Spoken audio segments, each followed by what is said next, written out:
Como me dio el Padre viviente, y yo vivo por el Padre, asimismo el que me come también vivirá por mí. Juan 8:37 dice: sé que soy descendiente de Abraham, pero procuráis matarme, porque mi palabra no haya cabida en vosotros. Señor, quiero darte gracias en esta tarde que hemos pasado la mañana. Quiero agradecerte por tu gran amor, por tu misericordia, porque necesitamos urgente que tú cambies nuestra manera de pensar y nuestra manera de ver la palabra que tú nos has dejado. Sé que es un trabajo continuo que el Espíritu Santo tiene que hacer y que se requiere mucho tiempo para poder entender lo que realmente tú quisiste entregarnos a través de tu palabra. Pero Señor, permítenos complementar esta palabra como la semana pasada para poder entregar, Señor, en este momento lo que tú has puesto en nuestro corazón. Gracias por tu misericordia, en el nombre de Jesús. Amén. Dicen que un hermano mayor es hermano mayor, en este caso el pastor, porque tiene más experiencia para comer. Eso es todo. Nosotros comemos el día domingo acá, después salimos de aquí, vamos a comer a otro lugar. Después llega el día lunes, estamos comiendo el día mientras cocinamos, estamos compartiendo. Llega el día lunes de la tarde, del celular, hay una comida. El martes seguimos comiendo, el miércoles, el jueves, y todos los días son para comer. Si yo entendiera que la palabra del Señor es un conocimiento, cuando mi esposa se pone frente a mí y me dice, quiero hablarte, yo no encontraría cómo ella podría enseñarme a mí. Porque tal vez lo que ella está leyendo, antes de que ella lo leyera, tal vez yo lo leería 3 o 4 veces. Porque es lo que yo hago todo el tiempo. Entonces sería muy difícil dejarme alimentar por ella. Pero esta palabra, precisamente en la continuación, nació de las conversaciones del rumiar de la palabra del domingo pasado. Y además por la llamada telefónica de algunos hermanos que me llamaron para pedirme alguna o comentar lo que había pasado. La semana pasada hablábamos que Dios nunca quiso que viéramos la Biblia como un libro de moralidad ni de conducta.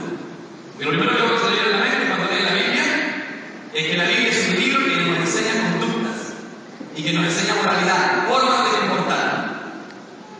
Así toda la vida vive la palabra, así toda la vida la mira la gente. De hecho, la declaración de fe de nuestra misión dice que la Biblia es la única regla de fe y conducta. Así nos mira la palabra del Señor. Pero no sé si ayer conversaba con alguien y le preguntaba, ¿tú crees que, por ejemplo, en el internet, un fotógrafo intentó sacarle fotos a un león en un parque y se bajó de su auto, se fue donde estaba todos estaban metidos dentro del auto, pero él bajó con su cámara fotográfica, se acercó mucho a un león para sacarle, era una leona, para sacarle una fotografía, no se dio cuenta que estaba dentro de un león y se lo comió. Está en internet, fotógrafo comido por un león. ¿En serio le tomé una barra de un león? Le tomé un rechazo que es increíble, porque fue paralítico. Sus 2 hijos estaban dentro del auto, un niñito como de 5 años, como de 10, su esposa mirando cómo el león se comía a su marido y a su padre. Es horrible. Esto pasó hace mucho rato. ¿Cómo podríamos adoctrinar al león para que no se lo comiera? ¿Cómo podríamos decirle al león que no puede comerse un ser humano? ¿Podríamos educar al león?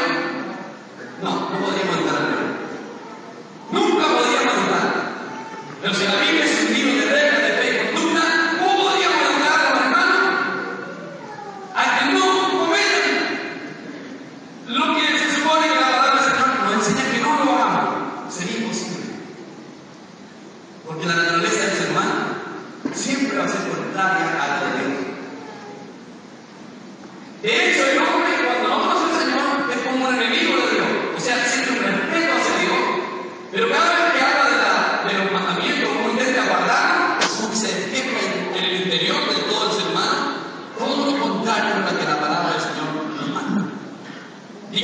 los chicos no metan los dedos en el enchufe que está allí. En cuanto usted se descuide, el niño se va a ir directamente al enchufe y va a tratar de meter los dedos. Por eso hay niños inteligentes.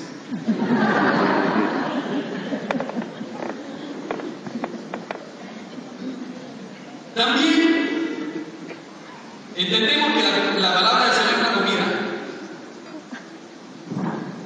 Yo estaba, ella mi sobrina, la que llegó a abrazarme ahí llorando, la conozco desde que antes de que naciera.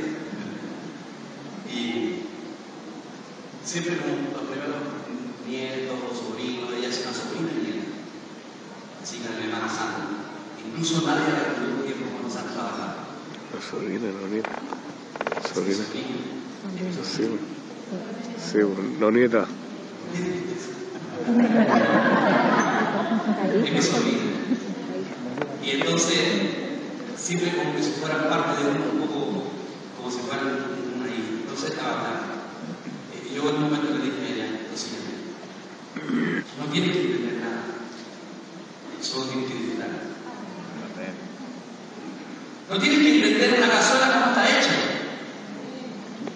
para disfrutarla. No llega un restaurante y usted dice, uno come la comida china, por ejemplo, uno dice, ¿cómo es que le queda la comida con la arroz así? Yo intento hacerlo. A ver, quiero entenderlo para poder disfrutarlo. Usted no me pregunta nada, simplemente toma la comida y la disfruta.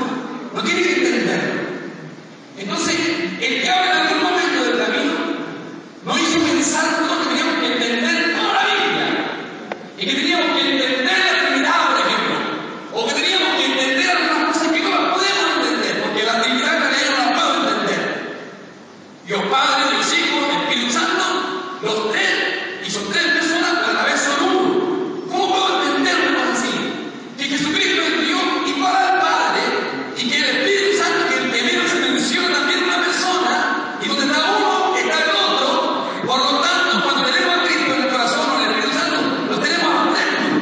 ¿Cómo podemos entender una cosa así? ¿Cómo podemos entender que el Dios Todopoderoso, que los cielos y los cielos de los cielos no pueden contener su grandeza, está dentro de nuestra vida? ¿Cómo no podemos entender una cosa semejante? No lo puedo conseguir. ¿Cómo puedo entender realmente que el universo no es tan grande, que los científicos dicen que lo más lejano está a 13.000 millones de años luz en la Tierra, lo más lejos? O sea que esto ya escapa a toda lógica. Y que ese Dios que lo contiene todo se metió dentro de la iglesia. No lo puedo entender, pero lo puedo disfrutar. Gloria a Dios. Amén.